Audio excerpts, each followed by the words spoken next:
And in this episode of Green Signals, the railway podcast, local leaders are to receive £4.7 billion, we are told, to transform transport in the North and Midlands using money reallocated, again, we're told, from HS2. But is there a catch? Why has government still not committed to Northern Powerhouse Rail? Avanti West Coast talk about what it's doing for women, and we hear from an expert on what more the whole industry needs to do. The countdown to reopening Scotland's 5-mile Levenmouth branch is underway. And Florence the TBM, that's tunnel boring machine to you and me, reaches an important milestone.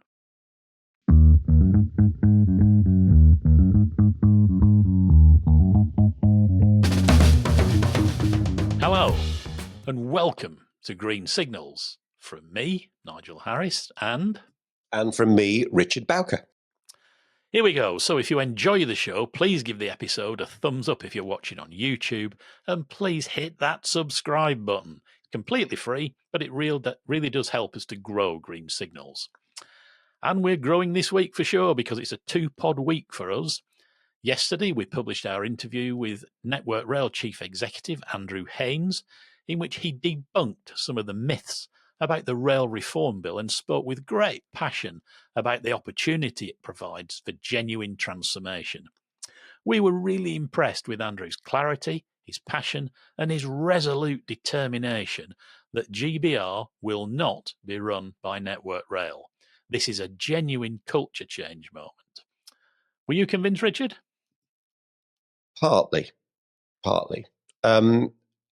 Look, I mean, more than I kind of thought I would. Oh, right. Yeah, but still partly. Let me explain. So I thought he made a really good point about culture. You know, Andrew explained why he thought the culture of Network Rail had got to the point it had to today, which was very much driven by the world it lives in. And it's a rational response of the people at Network Rail to being an infrastructure operator that's highly regulated and, you know, all the rest of it, without necessarily being exposed to what a customer-facing train operating business does in terms of their needs. And it was quite good. And then I kind of pondered on it sort of afterwards and thought, well, hang on a minute. For many, many years, Network Rail has had customers. And I've always wondered whether not really wondered, I've always struggled with, have they really understood what it means to have customers? You know, and so I wasn't entirely convinced by that. But what I do think was brilliant was his passion. Oh, I mean, that yes. Came across for you, didn't it? Well, absolutely. He made a point early on that he'd had the Network Rail Chief Executive's job longer than anyone. Yeah, that was amazing, actually. God only knows the pressure he's under in his diary, and it's just relentless.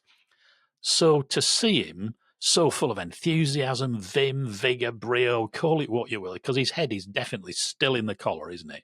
And he's really pulling and really enthusiastic. And I think that is just brilliant. It is brilliant. And I was excited by that, because to do these jobs, you absolutely need energy. I mean, if you run out of energy, my goodness, you're in trouble. I suppose one of the other things, though, that I was less convinced by, we had that sort of discussion at the end of the interview with Andrew. And for those who haven't heard it, please do listen to it, because it really does. He does not pull any punches. He is much more open than I think perhaps people might expect him to have been, which was brilliant for us. And he made it very clear what a watershed moment it is. He did. But we talked quite a bit about the contractual matrix. We talked about the role of the private sector. We talked about Network Rail becoming part of Great British Railways, that was going to be this infrastructure and franchise or concession commissioning authority. And he said a fascinating thing. He said, I think one of the reasons why performance is so poor on the railway today is because of the contractual matrix. I think, actually, as I reflected on that, I'm not sure. I think, that might actually be true, but it's the outcomes from that cause the problem. The problem is we're going to create a new contractual matrix, right? It may or may not work, but I I still believe that you can have a reform pathway alongside getting to grips with performance and reliability in a way that almost is despite the contractual matrix rather than because of it. And that was the bit that sort of left me kind of scratching my head a bit. But what a great interview and what a great discussion. Oh, God, yeah. But what you will have another contractual matrix, but you've got one organisation in charge of it without the DFT, which is fundamental. The new body can say to government, what sort of railway do you want? How much money do you want to spend on it? Now leave us to deliver that as best we can. And I think that's really important. Two other points that Andrew made, which very, very relevant to a lot of hearsay and stuff going on in social media and the wider press, actually, is that I talked to one prominent national journalist who heard Andrew's interview on Times Radio and said, it's obvious GBR is toast. And that was my first question. He said, absolutely not. And you asked him, you said, is GBR going to be the brand and badge for this new organisation? And he was absolutely clear about that yes, it is. To the extent that question I asked you a couple of episodes ago, would the Network Rail brand disappear? You asked him that, and he effectively said, yes, it will. And it's logical, isn't it, really? It is absolutely logical. It's funny, isn't it? I mean, it's the joy of railways. We've both known it for 30 years now. People kind of read and hear what they want to read and hear, not necessarily what they're told. So, that's a very good way of putting it. Other stuff that I wanted to pick up on, and just briefly in passing, was, and I had to smile at one of your comments, that staff transferring for the DFT, it hadn't occurred to me. But of course, it would occur to you because you had exactly this when the SRA set up, I suppose, that you had civil servants 2p over to you from the department. I had to smile when you asked him if he was looking forward to welcoming Peter Wilkinson into the team. Beautiful answer, though, wasn't it? He's a class act, isn't he? He's a class act. It's so different. Well, Choopy's a thing, it's the law. I hadn't thought of it. His analogy about London buses was a really good one. That he said the Lord Henry has pointed out, or he would do if he was here, that all London buses are red. The only way you know which private operator it is, I think, is as a little white label down by the bottom of the door. But otherwise, they're all. So your question, I think you did ask him about what about a unified brand for, say, Intercity. He tended to shy away from that, didn't he? Well, I went a bit further. I was a bit naughty. I said, a unified brand almost like British Rail, right? Blue and grey. He absolutely shied away from that and talked about a continuum with two extremes. And he basically said that neither extreme will happen. And that was that. It was a good recovery, right? It was a great recovery. But it did make me think, if you are more towards the concession end, so away from the revenue risk end, because he made a brilliant point. He said nobody would know how to price revenue risk at the moment anyway, right? So they never did. Well, okay, but whether they did or whether they didn't, they definitely can't do now. So if we're at that concession end of things, you increasingly start to go, well, okay, so what risk are these contractors taking in return for these, for these management fees? And you can kind of see where you go too far down that, right? And you go, what is really the point, right? So it was a fascinating area, and I felt it was the one bit of the conversation where there was almost like that, flipping heck moment, But listen, as he rightly said, nothing's decided on that. But I think that is going to be an area of considerable discussion over the coming months, whatever.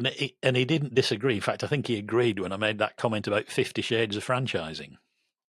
Yeah, well, one very good, important point he made throughout the entire discussion was, let's not just get rigid thinking into one size fits all. And that wasn't just about franchising, it was about other aspects as well.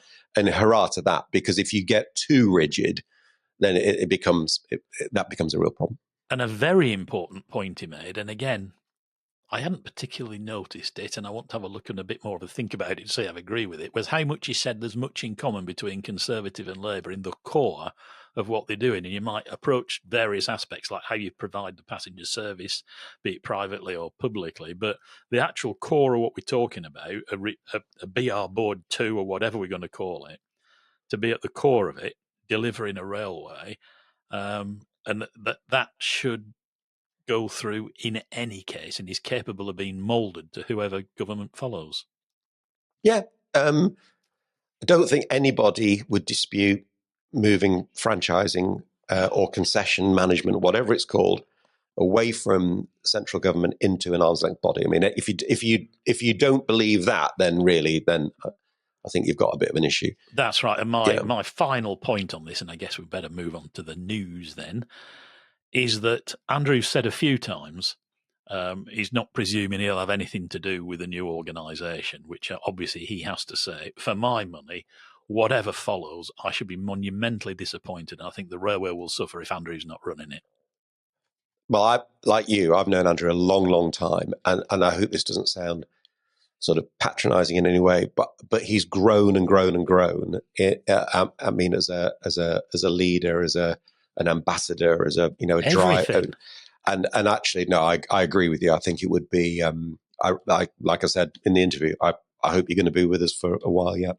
Absolutely. He is the classiest of class acts. And he also made that point, then we will move on, that him and Peter, the Lord Henry, want to be the last chairman and chief exec of Network Rail. Well, I guess that opens the path for the Lord Henry to be the chair of what follows as well, then, doesn't it? Well, who knows? But I think they will get their wish. Whatever happens, I think they will get their wish, which would be good, wouldn't it? Let's hope so. Okay. Biggest news this week, local leaders are to receive, we are told, £4.7 billion to transform transport across the North and the Midlands. It was announced on Monday the 26th, and Rishi Sunak called it levelling up in action. Right. The local transport fund will improve local connections. It was said that local leaders in smaller cities, towns and rural areas will be empowered for the first time to invest in transport upgrades that matter the most to their communities. It comes alongside £8.3 billion to resurface roads across the country, £1 billion to improve bus services in the North and Midlands, and £200 million to extend the £2 bus fare cap across England, all from reallocated HS2 funding. Okay, Richard, we need to draw on your expertise here. Because my understanding, this is about HS2 funding now, because there's been a lot of talk about it on social media this week, particularly on Twitter, is that I've always said, and I've wrote as much in Rail many times, that there isn't a door somewhere in the Treasury that's got a label on it saying HS2 cash, and it's piled with gold inside, that's there to pay for HS2, and they take a wheelbarrow of it away every now and then when they place another contract. But you said before that technically you can reallocate, though you still have to have a business case. Now, my understanding always was, and I just wonder if I've been wrong all these years, that the borrowing to pay for HS2 or any other big infrastructure project was predicated on the returns that come from the value when it's completed. No. Have I been wrong? Have I been wrong in that? On that last statement, I'm afraid so. Okay. You're not wrong. In fact, you're absolutely right. Hooray! There isn't a vault in the Treasury with a post-it note on the door that says HS2 money and loads of cash behind it, right? But let's just unpack this a bit, because you're totally right that yesterday social media, especially Twitter, was flooded by people actually quite dismissive of anybody who kind of held the alternate view that money could be reallocated. They were some really quite sort of strong comments.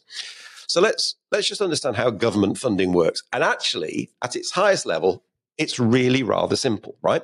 So the Treasury takes all the receipts that they know they're going to get, which is basically tax, right? And then they look at all the spending commitments that they've got. And what's left, the difference between those two numbers is either a surplus or it's a borrowing requirement, right? That's it, right? Now, what the Treasury like to do is they like to retain flexibility. They don't like entering into long-term, multi-year commitments where some of their expenditure commitments have already been predetermined before they even get there. They don't really like that. They like short-term flexibility. Now, sometimes, though, they can be brought to give long-term commitments on capital projects, particularly that do extend over a long period of time. It's going to go on a while to build, like HS2. Like HS2, like aircraft carriers, stuff like that. You can't just start and then go next year, oh, actually, I haven't got... No, you've got to commit to them, and then you've got to stick with them if you're going to get them delivered. Now, I don't know if the future expenditure on HS2 in 5 years, 10 years, 15 years was all going to be by borrowing. Probably it will, because of the amounts and because of the state of public finances. But it could easily be done from surpluses. We don't know, right? It just depends on what that particular year or that group of years receipts minus expenditure calculation says, right? But I definitely don't think that you ever borrow against a specific stream of benefits. Now, what a government will do in committing to HS2, there's a business case, and the government says, yeah, we're back in that. That's absolutely fine. How they then fund the annual commitments in terms of funding, that's a totally separate matter. If it's borrowing, then debt is debt. There's no collateral against the loan. So you don't borrow money against a specific stream of benefits. In cancelling HS2, the Treasury have avoided, if you like, the HS2 long-term commitments, right? Those are now out of their kind of future forecast. So they can do probably one of three things. They can commit to something else, right? They can not commit to anything at all and get all that flexibility back. Or more likely, they can commit to some other stuff, but actually mop their poor fevered brows going, thank goodness for that, because actually was a worsening position in terms of public finances in the future. And by cancelling HS2, they've probably avoided that getting really bad, and they've actually got some flexibility back. So I think it's probably a bit of a hybrid.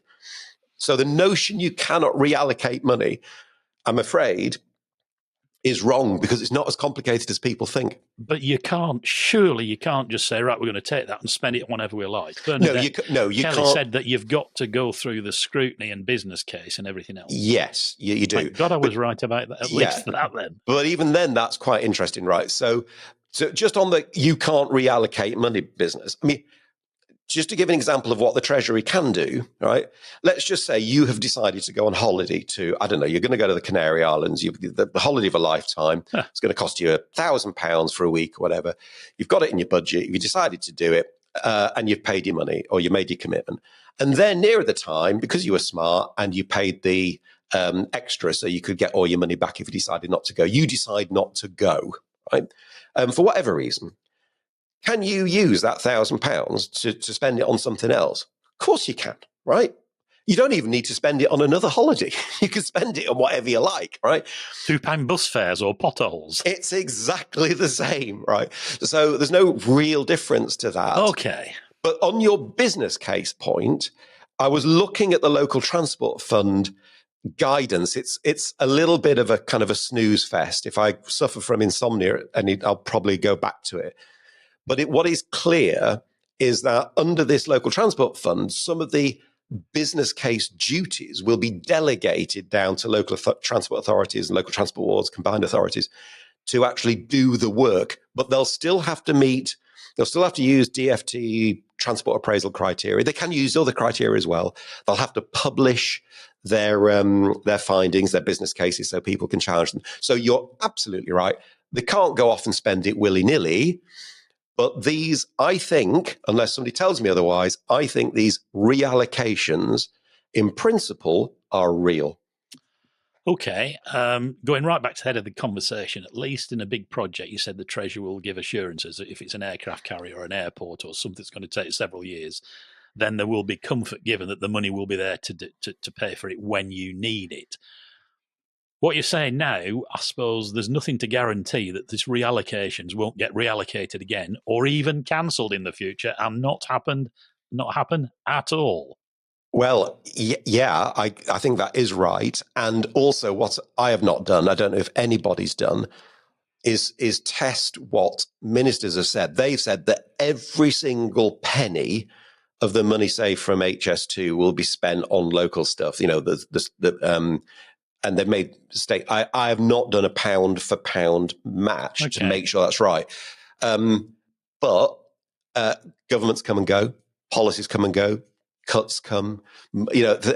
I think the real risk here is once the furore has died down a bit, the ability to go back in the future and look back and say, yeah, every penny of that 36 billion found its way into a project will get less and less easy to do. So there's a real risk that it's a little bit like water on sand. Over time, the audit trail will become very complicated. Plus, of course, we've got a general election coming, and it is a constitutional convention, is it not, that an incoming government is not bound by the commitments of its predecessor. Well, in policy terms, yeah, I mean, but the incoming government will have to do something positive to change that. And actually, the incoming Labour government, if that's what it is, has already said that, devolution is very important. Driving budgets down to local level is very important. And they've been quite studious in avoiding saying, and we're going to re-resurrect HS2. In fact, if anything, they said that's going to be very hard to do. So I'm not sure I think we've probably gone through a gate that only opens on one side, I'm afraid, but we'll see. So we've both had a bit of humble pie to eat there this last couple of episodes, Richard. Andrew Haines explained to you why you were wrong on a couple of things yesterday, as listeners to the podcast will hear, and now you've explained to me why I was wrong about that. So there's a certain balance in the green signals judgments there. So one chap who knows all about the challenges of HS2 funding and trying to get clarity over what comes next in the light of HS2 cancellation decision is Henri Murison, Chief Executive of the Northern Powerhouse Partnership. We are delighted that Henri's been able to join us today from a quite bustling conference at Manchester Central, I think. So welcome, Henri. And a transport conference, nonetheless. I'm at Interchange, so lovely to join you. Jolly good. Let's hope that somebody doesn't burst through the curtains behind you at some point. Okay, let's get into it. Look, on the Today programme early this week, on the 26th, I think it was, you were extremely direct, and welcome so in my eyes, in your remarks that the expenditure announced by the government was nothing new at all, simply a re-announcement of what's been said in October last year. Surely, though, it will still be welcomed by local transport authorities as you and they get to spend the money on what's needed and wanted locally? I think all the money is welcome. And in fact, I said very positively that I was really glad that they got the money. What I had an issue with was the Prime Minister was going around claiming it was transformational. And funnily enough, you want to transform the northern economy, as in close the productivity gap with London. A few electric charging points and a couple of new bus stations are not going to cut it. And then the related issue is that, and I also got into this with the Today programme, that they were lecturing local governments, saying it was really important to consult local communities and business about how they were going to spend the money. And considering the fact that me and the chief executive of Business London, John Dickey, wrote to the Prime Minister every day to ask for a meeting during Tory conference when we were about 150 metres away from him a lot of the time while he was in his hotel room. And we were denied a meeting. Bev Craig and Andy Burnham from this city, from Manchester, who asked for a meeting. And being back in Manchester Central today and yesterday, I have been slightly triggered by my memories of that period. And the idea that the government would lecture anyone about consulting and engaging people in major decisions about their area, it just really jarred with me, Nigel, to be honest. And I found it really didn't meet my aspirations for the government and what I would have hoped they would have done. So you and Andy Burnham and lots of others asked for meetings and just got no answer, no engagement at all? Not at all. Not Andy Street got a meeting, but because he's a Conservative, didn't meet the rest of us. Okay, I thought you might add that little bit at the end there. One of the other points that you made in that interview on the Today programme was also, because the consultation point or lack of really hit home with me, but you also said, it's great to announce all this transport stuff local, but we're still waiting for clarity on Northern Powerhouse Rail, particularly sort of Liverpool to Manchester. I mean, why do you need that clarity from government, and what do you think's holding it up? Well, George Osborne, just down the road from here, again in Manchester, there's a very strong Manc theme today. I hasten to add, I don't live here. I'm not just obsessed with Manchester. It just happens to be about Manchester today. announced Northern Powerhouse Rail, then called HS3, would happen across the Pennines. And we're 10 years later and we don't yet have a confirmed route. And funnily enough, that's quite a problem. If Northern Powerhouse Rail is the key enabler for improving the travel to work areas of our northern cities so that you can commute. At the moment, 90% of people who live in West Yorkshire work in West Yorkshire. Whereas if you look at the proximity of Manchester to cities like Bradford, large numbers of people could and should be able to work here and vice versa, but they just don't currently. And that's a real economic problem. So I'm really keen to get the section between Manchester, Piccadilly, through the airport to High Lee, back. And at the moment, we've got a hybrid bill in Parliament that's sat doing nothing because, bluntly, we haven't got certainty on the route. Yes, I can see that's a difficulty. And one of the arguments, of course, was exactly about the shared section from the airport to Piccadilly. It's been suggested by some that it's just not viable. NPR isn't viable without that shared infrastructure. Is that the reality? What's holding up the announcement on NPR? And without HS2 Phase 2B, will the business case for NPR ever stack up? I mean, it depends how you do the appraisal, right? So there are transformative benefits from connecting Liverpool and Warrington with Yorkshire and particularly with the North East and Hull. Now you've put Hull and Bradford back in, that does improve the business case. So I have every hope that when we redo the appraisal, that never mind what the BCR is, but we'll be able to make a strong strategic case. And of course, it was the Prime Minister who changed the Green Book to move away from rigid BCR methodology. But we haven't actually seen any of that flow through yet, the Department of Transport. So this might be a bit of a test case. I think the related issue is that what is delaying this is, I think, a lack of support, really, for those ministers who have been engaging with us. I mean, Hugh Merriman has been working tirelessly on this issue, and I referenced that when I was on the Today programme this week. And we need the Treasury, we need Number 10 to get behind Hugh and get this decision made.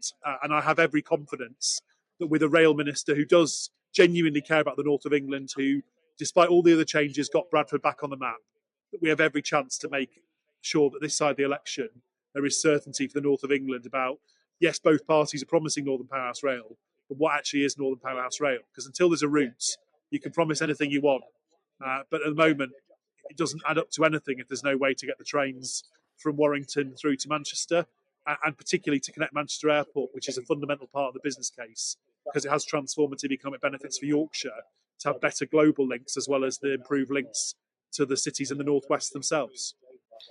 Just pivoting away then, finally, from Northern Powerhouse Rail to the Birmingham to Manchester connection, or Manchester Birmingham, whichever way you want to look at it, because that too was vital for levelling up and regional connectivity. And the cancellation of Phase 2A and Phase 2B has really thrown that into doubt. We've got massive issues of capacity on the West Coast Main Line now, and they're going to get worse. Mayors Andy Burnham and Andy Street have been working on a new plan for Birmingham, Manchester. Are you aware of what's coming out of that? And do you know whether Phase 2A, the alignment that has got an act of Parliament, is going to be used as part of that? Because it kind of strikes us as a bit odd if it's not. I mean, it's a matter for the two mayors to speak to that work. I'm a huge supporter of it, have been since the very beginning. And many of the business involved, we've been supporting in every way we can, whether that be Arup or some of the other businesses that have put their energies behind it. Arcadis, another example. So I think we'll hear more on the specifics of route alignments in the coming weeks and months. But what I would say is I think that this approach, which brings together regional leaders to have a stake in national decision-making, is exactly the right approach. And I think that what this isn't, however, is just recreating HS2, because clearly the approaches and the delivery models used could be significantly different. So whether or not existing parts of the consented route could or could not be used in some of the different options, it doesn't mean it will be delivered in the same way. Okay, although we quite passionately believe that as there's a route there with the Act of Parliament ready, it would be madness not to use it in anything else. Is going to add 10 years, isn't it, in terms of a route? Well, I think that's a question for Andy Street and Andy Burnham. Okay, fine, fair enough. Look, thanks ever so much for your time, Henry. We really appreciate it. And perhaps you'd come back at some point in the not too distant future to talk about NPR more widely and TransPennine and a whole host of other fascinating subjects we'd like to get into. I'd be absolutely delighted. I really look forward to it. We'll look forward to that too. But for now, thanks a lot, Henry, and enjoy the rest of the conference. Cheers, Henry. Thank you. Okay, well, look, moving on to Avanti West Coast and the story that hit the headlines last week, Nigel, because if you remember about this menopause gift bag. And we discussed it on the last week's show, how this all came about. So it appeared to start with a tweet with Aslef tweeting a picture of the card inside that detailed its contents, including, for example, tissue if you're feeling a bit emotional, paperclip to help you keep it all together, and jelly baby in case you feel like biting someone's head off. And Aslef called the packs an insulting gimmick. National media got all excited, and it kind of all got a bit of a hand. So we thought it'd be really useful to get some actual experts on this subject to come and chat to us about it. Because I think people are really interested in this. I think there's more to this story than met the eye. So we're delighted to say that we're able to welcome Amanda Young, who's the head of employee experience from Avanti West Coast, and Amantha King, who is a leading workplace menopause consultant, who wrote a brilliant post on LinkedIn in response to the media furore that we all saw. We all caught really our eye in that, didn't it? It did. So welcome to Amanda and Amantha. You're most welcome on Green Signals. Can I also apologise in advance of the inevitability of calling one of you by the wrong name? Yes. Welcome to the world of Nigel. Right. Okay. Okay. Look, let's get straight into it. Let's set the scene if we can, Amanda, for Avanti West Coast. Could you just give us a bit? Just set the scene. What was the background to this? How did this initiative come about? So the initiative was an idea of one of our gender network colleagues, a woman who is going through perimenopausal and menopausal symptoms at the moment, who was putting together a support programme for the business around menopause, the first of its kind actually, across the West Coast, and took place in July last year. And her idea was to develop these bags as a takeaway at the end of the event. So we had colleagues, including men, women from our frontline, drivers, onboard staff and HQ, who were invited to these drop-in sessions around menopause. And these takeaway items, these menopause bags, were given at the end of the session as a reminder of the support that is available, but also kind of as a reminder that some of the symptoms that we sometimes see around menopause are common. So not in any way to kind of trivialise some of those symptoms, but as a reminder that there is help available and there is support available. So they were given out at the end of the sessions. And our understanding was that this has been quite well received. You mentioned this was in July last year, so this has been going for quite a while.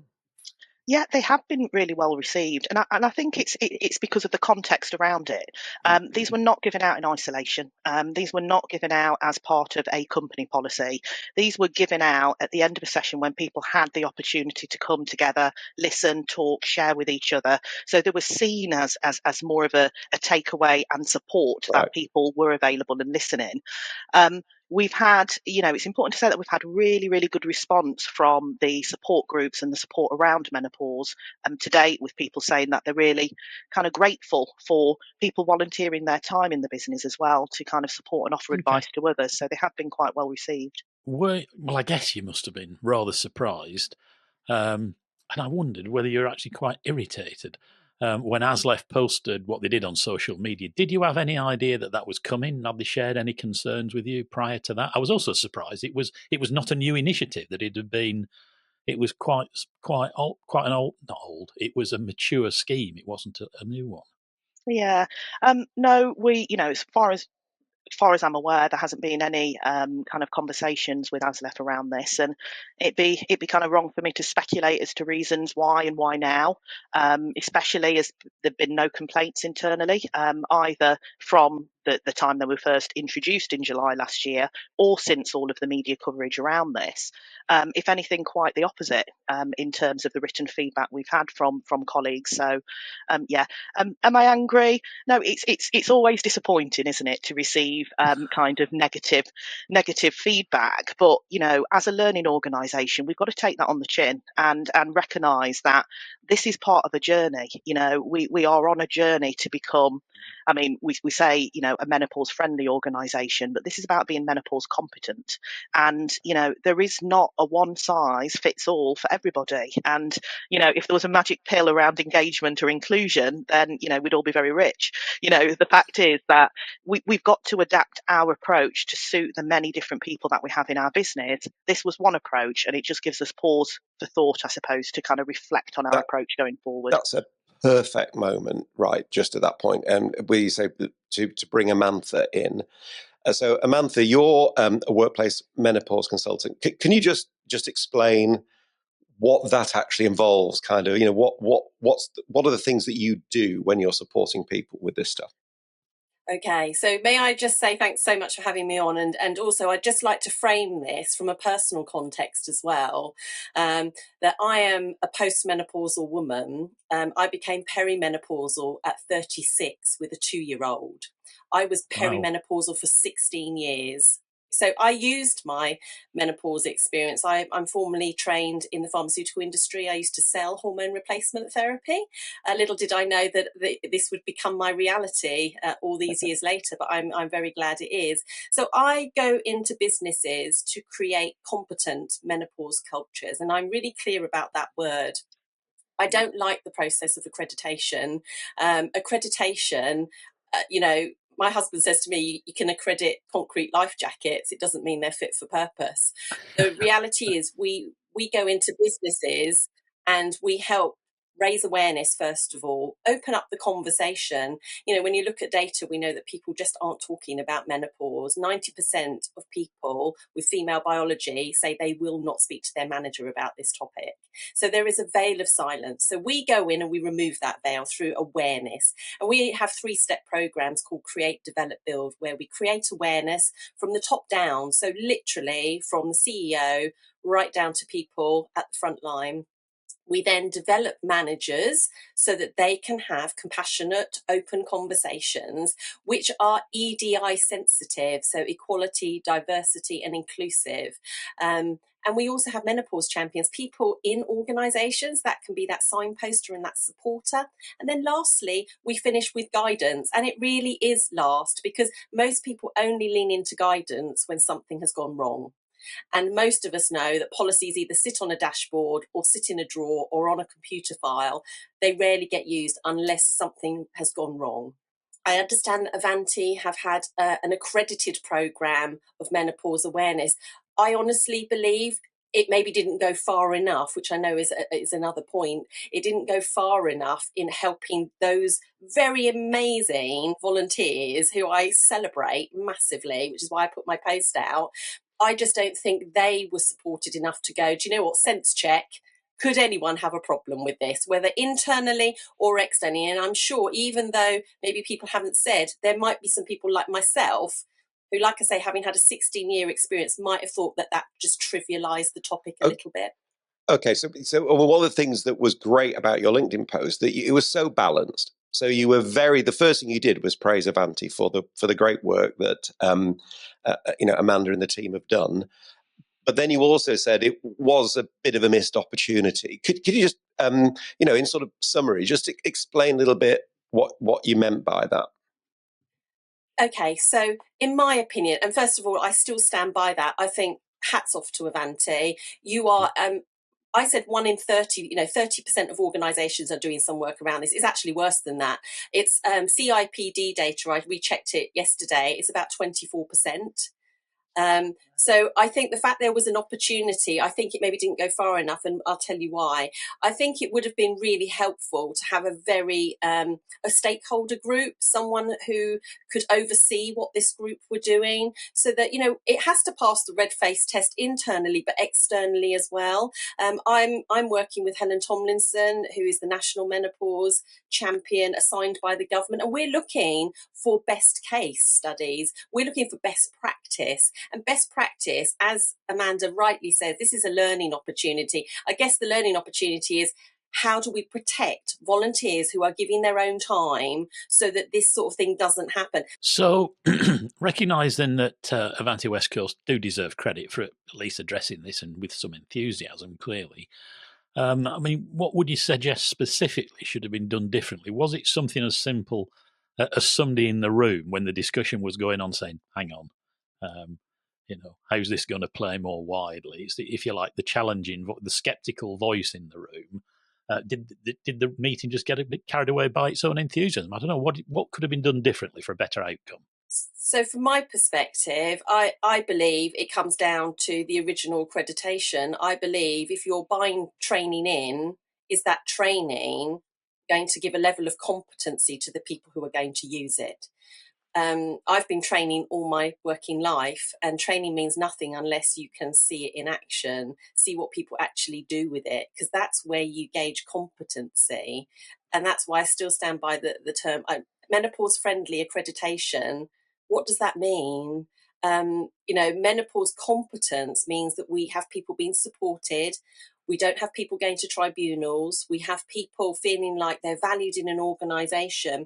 So, Amanda, I mean, just hearing this, I mean, look, the message I'm getting out of all this is Avanti's done a fantastic job, right? A really, when you look at what is going on elsewhere, you know, there's clearly a passion, there was clearly desire. I mean, you're supporting your people, which is brilliant.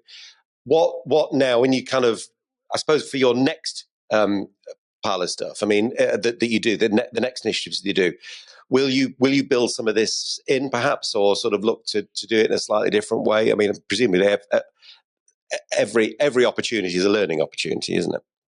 Yeah, it is, and it's great to kind of hear the range of support that Amantha has kind of shared there, and I think it's important to put this into context. So when we talk about menopause friendly accreditation, we're on a journey to look at what are the specific elements that we need to kind of achieve and reach. It's less about the accreditation; that's just the end product, isn't it? That's I think I'm totally with you, and Amantha, in having these shiny awards or accreditations do little in some ways to really kind of make clear the kind of environment that we have in place within a business.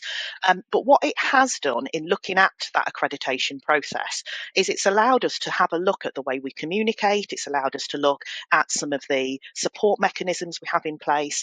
And for an organisation kind of starting out, because, you know, let's be fair that, you know, we are quite young to this. It's not even been one full year that we've been doing some support around this. It's given us a bit of a guide and a framework. And, you know, you talked about Menopause Matters, you talked about those leaflets. All of that information is available at our support sessions. So there was access to books, there's access to leaflets, there has been talks, there has been webinars. We haven't introduced any formal training. You know, I think, you know, my view is pace doesn't always equal progress. We have to make sure that we are involving people as we kind of go along this journey. So all of that is available. And also we have a menopause library. So you know, colleagues can come, whether it is for their own kind of personal education and awareness to support others as managers within our business, or actually individuals themselves that are going through the menopause or have perimenopausal symptoms. That is available to them as part of that. I mean, you talk about things, Amantha, like fans and things. We've listened to what people have said, so we have a range of different support available. So if somebody does want a portable fan, if somebody, you know, a member of any of our colleagues, or somebody who is working on a train and they feel that's useful, that support that we'll be able to provide. But I think it is that approach that, as we said, there isn't a one size fits all. this is a perfect time for us to stop and review how far we've come. And, I'm proud of the support and the volunteers that we have in our business who are really wanting to drive this forward. This is not a top-down initiative or policy just to look good. This is about it being meaningful and people within our business sharing their lived experience. And, some may use humour. So I can see how kind of looking at this and looking at the bags that, for some people that feels that it some way trivialised it. I think there's an opportunity to review that, but that was never the intention. We have reached out to menopause experts. We are looking at the range of support we're offering. I think this is a perfect time to start thinking about what we do in this space, and really building on some of the webinars, some of the talks, the private safe space that we've created for colleagues to come together to talk, to continue with the support sessions, and just kind of reflect on and enhance the journey that we've already started to become more inclusive as an employer, really. Amantha, Yeah. how sort of, I mean, look, in 40 years as a journalist and 28 years on rail, this is the first conversation in business terms I've had about the menopause. I mean, how widespread in the rail industry is the sort of initiatives that that Amanda and Avanti West Coast are doing? Are they sort of spearheading this, or are there other companies doing it? How many companies are active? So I can't speak for anyone else, but we're working with two currently. We're working for a provider for rail in Wales. And what I would like to say, I'd just like to come back on what Amanda said. Amanda, I think it is absolutely brilliant. I love the fact that your organisation is so engaged. I think I just feel for them, really. I really feel for them. But to come back to that question, we are seeing, and this is maybe something that I just want to put into the mix, which is that actually menopause doesn't just affect women and people with female biology. We see a massive impact on men in rail. We're working with a rail provider with 4,000 employees, and we are providing menopause sessions for men. We're providing andropause sessions for men, because we've had a lot of testimony. We've had a lot of managers. We're doing a really big process of training managers. And most managers will tell you that the targets for recruiting women into rail are tough. I think currently 16% of all rail are women. So it's ambitious targets. Now, what we know is the biggest group that are leaving are the 45 upward group. And it's a leaky bucket. We have got people leaving this industry en masse, and we don't have enough women and people with female biology coming into the business. You'll notice even the terminology I'm using: women, people with female biology.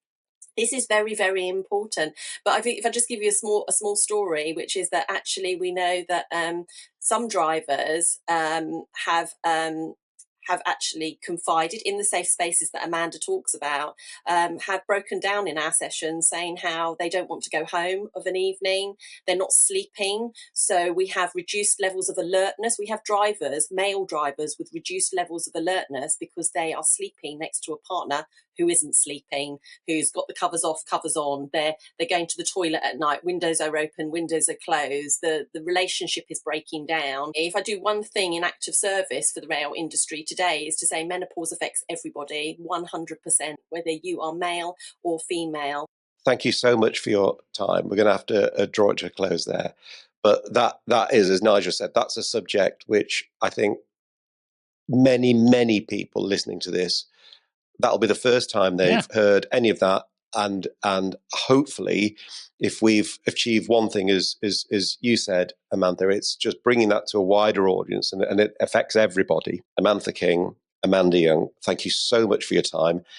Just saying again, hats off to Avanti. You learn. So we now know what really happened, but also I think we all know that we can learn from this and do other things in the future. Thank you so much. Absolutely. Thanks for having me. Pleasure. Thank you. On to the quiz. So last week's question was this: who said, "I am never sure of time or place upon a railroad. I can't read, I can't think, I can't sleep. I can only dream. Rattling along in this railway carriage in a state of luxurious confusion, I take it for granted I am coming from somewhere and going somewhere else. I know nothing about myself. For anything I know, I may be coming from the moon. Well, the winner was Andrew QT8UM. So I don't know about the last bit, but it's Andrew. So well done, Andrew, because it was, of course, Charles Dickens. And it's a quote from Railway Dreaming, which is a collection of essays and extracts from Charles Dickens' writings on the topic of railways and their impact on their arrival in society. A slightly trick question in respect of the misdirect prompted by the use of railroad. Yeah, I wonder like whether that. it was some huge American railroad magnate or. Yeah, okay. Well, quite a few people got it. They did. It was a bit trickier. I have a confession. Go on. Can't stand Dickens. Can you not? No, I find it dull, depressing. Yeah, I'm not a fan. Let Let the floodgates open. Well, that's all right. I'm sure he wasn't a fan of me, but you know, do you know he was his connection with railways is quite interesting. He was in the Staplehurst rail crash, and it affected him so deeply. He never really recovered. I think he died something like 5 years to the day afterwards, or something like that. He did, and in LTC Rolt's seminal legendary book Red for Danger, Rolt postulates that crash cost us the end to the mystery of Edwin Drood. There you go. I know what you mean, Richard, about it. Where Dickens is incredible. Try reading A Christmas Carol. I'd say about the door knocker and he's dead as his description is out of this world. Where he utterly excels is in the name of his characters. Old Fezziwig. His names, Nicholas and Nickleby, you instantly get. He was fantastic at putting names. Very alliterative names, aren't they? No, I agree. But to people. But right. So Anyway, Riker doesn't like Dickens. No, I think I never found those kind of writers. I did Thomas Hardy, Mayor of Casterbridge, for my O-level text, and I find it the most utterly depressing thing in the world. That sort of slightly depressing, everything's going to go wrong sort of stuff is very dreich, as they'd say. There you go. Anyway, go on, then. Let's move on. Who knew Green Signals would be a sort of a literary review? Now, this week's question, and we thought we'd stick with the theme of quotes. It's a two-parter this, so you actually need to know two names, and it is a bit racy. Oh. Yeah. Now, we haven't got a bleep machine on Green Signals because we haven't got the budget doesn't stretch to that. Are you going to swear? No, because my dad listens. He's a regular listener, and there'll be a world of pain if I do that. So if you say this word to everybody. Yeah. So I'm just going to have to intersperse some stars. All right. You'll get it. Don't worry. How you do that audibly, I'm not sure, but I'm looking forward to hearing it. Well, there you go. I'll have a go. Right. So who is alleged to have said the following and to whom? Or about whom? Yeah. So about whom. That's good. Yeah. Yeah. Here's it. Quote, I'll be in my grave before that F***. Get it? Gets his logo on my trains. Who said that? About whom? I'll be in my grave before that F*** gets his logo on my trains. If you know the answers, because it is this time, let us know. Twitter, YouTube, whatever. And first correct answer gets a shout out. There you go. Green Signals goes racy. Well, absolutely. There you go. Okay, well, let's do our usual ending on some bits and pieces of positive stories, which you may not have picked up in the national media. And I realise it's possible we might trigger Richard on this one. But the 5-mile Levenmouth branch, closed many years ago on the north bank of the Firth of Forth in Scotland, has been relayed, and I think the training crews, and is going to reopen. The 100-day countdown to the rail return begins. So with just 100 days to go until rail services to Levenmouth, the Cabinet Secretary for Transport in Scotland, Fiona Hislop, switched on an official countdown clock on February 23rd at Edinburgh Waverley to mark the milestone. Countdown clocks were also unveiled at the new stations in Leven and Cameron Bridge, ahead of ScotRail services starting on June the 2nd. The Scottish Government funded £116 million Levenmouth rail link project will see a new 6 mile, it's 5 and 6 miles, double track line reconnect the Fife communities to the railway after a gap of 55 years. It's a brilliant project, and we're delighted they're so close to opening it. So let's move on to Florence then, and I'm not talking about the famous little girl in the Magic Roundabout who you are certainly old enough to remember, Richard. Charming. Charming. I know. Favourite character? I always used to like Dylan, the rabbit.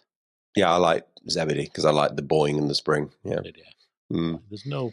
And it's not because Dylan was always stoned. I just liked his laid-back approach to life. There's absolutely no connection there whatsoever. No. Brilliant voiceovers, though, weren't they, by Eric Thompson, who was the late father of the famous actress Emma Thompson. Didn't know that. There you go. Because when the people are good at that, they're brilliant. Johnny Morris on Animal Magic was another one, but hey, we diverse. Florence is one of HS2's TBMs, tunnel boring machines. And it's broken through, as the saying goes.